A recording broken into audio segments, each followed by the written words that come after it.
वे बच्चे सफल नहीं होते हैं। तो पहला नियम जो है, स्पष्ट उद्देश्य रखें। आपको करना क्या है? आप डॉक्टर बनना चाहते हैं, इंजीनियर बनना चाहते हैं, टीचर बनना चाहते हैं, वकील बनना चाहते हैं, जो भी आप बनना चाहते हैं, बिजनेसमैन बनना चाहते हैं, आपको अपना उद्देश्य स्पष्ट रखना होगा। सबसे पहले यह जाने कि क्या आप हासिल करना चाहते हैं, क्या बन सकते हैं, आपकी क्षमता क्या है। जितनी आपकी क्षमता है उसके अनुसार आप कार्य करें, उसके हिसाब से आप विषयों को चूज करें, विषयों को चुनें, उसके हिसाब से अध्ययन करें, तभी आप अपने लक्ष्य को प्राप्त कर सकते हैं। तो सभी स्टूडेंट की अलग अलग चॉइस होती है, अलग अलग उनकी कैपेसिटी होती है, क्षमता होती है। अतः हम यही कहेंगे आपसे कि जो भी आप चाहते हैं, पहले आप वो देख लीजिए कि आप उस लायक हैं कि नहीं हैं, आप उस कार्य को कर पाएंगे कि नहीं कर पाएंगे, आपकी क्षमताएं उस लायक हैं कि नहीं हैं।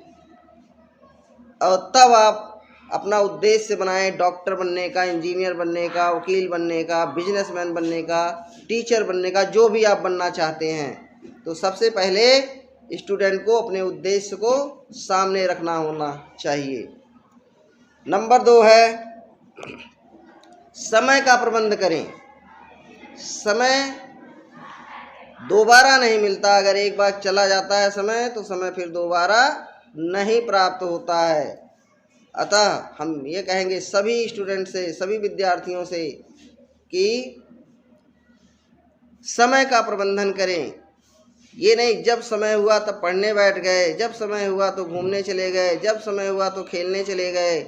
इस तरीके से आपकी पढ़ाई बाधित होगी और आप सफल नहीं हो पाएंगे। जो भी आपने लक्ष्य बनाया है उस लक्ष्य को आप प्राप्त नहीं कर पाओगे। तो स्टूडेंट लाइफ में समय का सही उपयोग करना बहुत ज़रूरी है। पढ़ाई किस समय करना है, खेलना किस समय है, परिवार और दोस्तों के साथ समय कब बिताना है, कब मौज मस्ती करना है, इस सब चीज़ों का संतुलित कार्यक्रम बनाए बिना एक विद्यार्थी का जीवन सफल नहीं हो सकता है। अगर आप समय का प्रबंधन नहीं करेंगे तो आपका अध्ययन बाधित होगा और आप जिस कार्य में हैं वह कार्य आपको पीछे, उस कार्य में आपको सफलता नहीं मिलेगी। नंबर 3 है, नियमित अध्ययन की आदत डालें। ये नहीं कि आज 1 घंटा पढ़ लिया, कल 2 घंटा पढ़ लिया, परसों 4 घंटा पढ़ लिया, उसके बाद जो है जब मर्जी कहा तब पढ़ा ही नहीं। इस तरीके से अध्ययन की आदत नहीं डालनी चाहिए। हमें अध्ययन की आदत जो है वो नियमित बनानी चाहिए। अगर हम सुबह पढ़ते हैं, 2 घंटा पढ़ते हैं, 1 घंटा पढ़ते हैं, जो भी पढ़ते हैं उसको रेगुलर रूप में हमको पढ़ना चाहिए। अगर हम रेगुलर रूप में नहीं पढ़ते हैं तो हमारा अध्ययन सुचारू रूप से नहीं हो पाएगा। पढ़ाई में सफलता के लिए नियमित अध्ययन करना बहुत ज़रूरी है। हर दिन थोड़ी थोड़ी ही देर पढ़ो, लेकिन नियमित पढ़ो। और जो भी पढ़ो उस पे आप नोट्स भी बनाओ, उसका रिवीजन भी करो, जिससे परीक्षा के समय आपके ऊपर दबाव कम आए। नंबर 4 है, स्वस्थ जीवन शैली अपनाएं। अपना खान पान, आहार, पर्याप्त नींद, नियमित व्यायाम शारीरिक और मानसिक स्वास्थ्य के लिए बहुत ही आवश्यक है और यह सब आपके अध्ययन में, पढ़ाई में मददगार होता है। तो बच्चों, हम ये कहेंगे कि आप जो है इन सब चीज़ों का भी ध्यान रखें। इन सब चीज़ों का भी ध्यान रखें। नंबर 5 है, नई चीज़ें सीखें। केवल किताबों तक सीमित ना रहें। नए कौशल, शौक या खेल में भी रुचि लें। यह आपको मानसिक रूप से सशक्त बनाएगा और आपकी पर्सनालिटी को भी निखारेगा। अगर आप सिर्फ किताबी ज्ञान प्राप्त करेंगे तो फिर समाज में जो भी चीज़ें हो रही हैं, क्योंकि लास्टली आपको समाज में ही रहना है, कहीं दूसरी जगह नहीं जाना है, अगर समाज की चीज़ें आपको नहीं पता रहेंगी तो आपका सारा अध्ययन, आपका सब कुछ बेकार हो जाएगा। आप डॉक्टर बनेंगे, इंजीनियर बनेंगे, या जो भी जिस क्षेत्र में भी आप जाना चाहते हैं उस क्षेत्र में आपको समाज में ही रहना होगा, समाज के लोगों से वार्तालाप करना होगा। तो हमें क्या करना चाहिए, नई नई किताबों तक सीमित ना रहें, केवल किताबों तक सीमित ना रहें, हमें नई नई किताबों को भी पढ़ना चाहिए, नए नए कौशल सीखना चाहिए, खेल में रुचि लेना चाहिए, जिससे मानसिक रूप से भी आप सशक्त हो सकें और आपकी पर्सनालिटी भी निखरे। नंबर 6 है सकारात्मक प्रबंधन करें। सकारात्मक प्रबंधन करें, अच्छे दोस्त, शिक्षकों के साथ अच्छे संबंध बनाएं। एक सकारात्मक वातावरण में रहना आपके मनोबल को बढ़ाता है, यह आपको प्रेरित करता है। सकारात्मक संबंध बनाएं, किसी से भी किसी भी बात पे ईगो ना लाएं। ईगो लाने से आपका मस्तिष्क सही रूप से विकसित नहीं हो पाएगा। तो आपको ईगो नहीं लाना है, सबको पॉजिटिव लेना है, हर कोई भी समस्या है उसको पॉजिटिव लीजिए।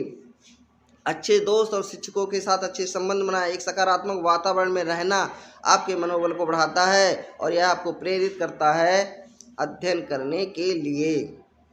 नंबर 7 है खुद की चुनौती दें। खुद को चुनौती दें। दूसरे से कंपटीशन तो सब लोग करते हैं, अगर ये आप अपने आप से कंपटीशन करेंगे, अपनी क्षमताओं को पहचानेंगे, खुद को चुनौती देंगे, नए लक्ष्य सेट करेंगे और उस पर काम करेंगे, तब आपका आत्मविश्वास और भी तेजी से विकसित होगा, आपके अंदर की क्षमताएं और विकसित होंगी।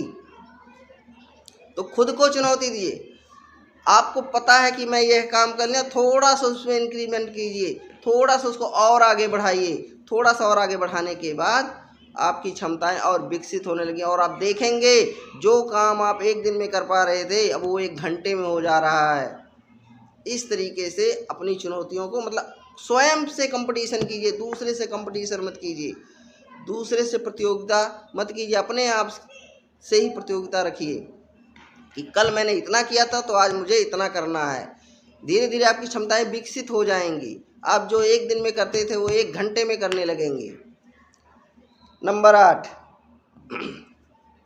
आत्म देखभाल पर ध्यान दें। मानसिक स्वास्थ्य के लिए समय समय पर खुद को आराम दें, तनाव को कम करके तरीके अपनाएं और अपने आप को सही दिशा में प्रेरित रखें। तो बच्चों, आपकी स्टूडेंट लाइफ में अपना भी ध्यान रखना होता है, अपने स्वास्थ्य का। आपके स्वास्थ्य में शारीरिक स्वास्थ्य और मानसिक स्वास्थ्य दोनों स्वस्थ रहना चाहिए। समय समय पर खुद को आराम भी, ये नहीं कि बस पढ़े रहे तो पढ़े जा रहे हैं, पढ़े जा रहे हैं, पढ़े जा रहे हैं। इस तरीके से अध्ययन आपके लिए अच्छा नहीं होगा। आप अपने आप को भी समय दें जिससे आपका तनाव कम हो जाए, आप सही दिशा में प्रेरित रहें, नहीं तो आप थक के चूर हो जाएंगे, आपका मस्तिष्क थक जाएगा और फिर चिड़चिड़ा स्वभाव हो जाएगा। तो अपने आप पे भी देखभाल करने के लिए समय निकालें, उसका भी प्रबंधन करें। नंबर 9 है वित्तीय प्रबंधन करें। जो भी आपको पैसा मिलता है उसमें से छोटी सी बचत करने की आदत डालें। पैसे को खर्च करने के लिए समझदारी का उपयोग करें। आप ये बार बार सोचें कि क्या यह चीज़ मुझे आवश्यक है, इस रूप में मुझे ये चीज़ जो चाहिए उसके लिए पैसा खर्च करना कितना आवश्यक है, क्या वह दूसरे माध्यम से ज़रूरत पूरा हो सकती है कि नहीं पूरा हो सकती है। इन सब चीज़ों पे विचार करके ही अपना पैसा खर्च कीजिए और पैसे की थोड़ी सी ही बचत की आदत डालिए, लेकिन ज़रूर डालिए। बच्चों, तबीयत ख़राब है, ठीक नहीं है अभी, फिर भी मैं आप लोगों के लिए, मैं आपका भला चाहता हूँ, इसलिए यह वीडियो आपके लिए लाया हूँ। तो आप लोग इन बातों को नोट कर लें, कहीं चार्ट बना के रख लें। और मेरा एक रिक्वेस्ट है आप लोगों से, चैनल को लाइक करें, सब्सक्राइब करें और शेयर करें, जिससे आपके जो अन्य दोस्त हैं, मित्र हैं या दूसरे लोग हैं उनको भी सहायता मिल सके।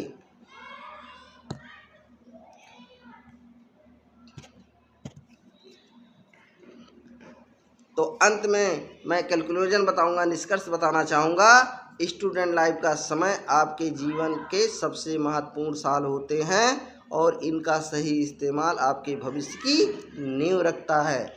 तो बच्चों, ये जो 9 पॉइंट मैंने आपको बताया, है, इन 9 पॉइंटों को आप अपने जीवन में उतार लीजिए, कहीं लिख लीजिए, चार्ट बना लीजिए। जहाँ भी स्टडी करते हैं वहाँ स्टडी टेबल के सामने इसको चिपका कर रखें इन पॉइंटों को।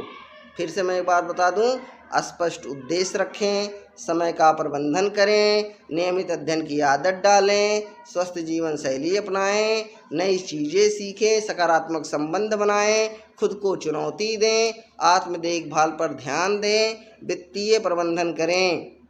ये सारी चीज़ें आपको और सफलता और सक्सेस दिलाएगी। तो बच्चों, इन्हीं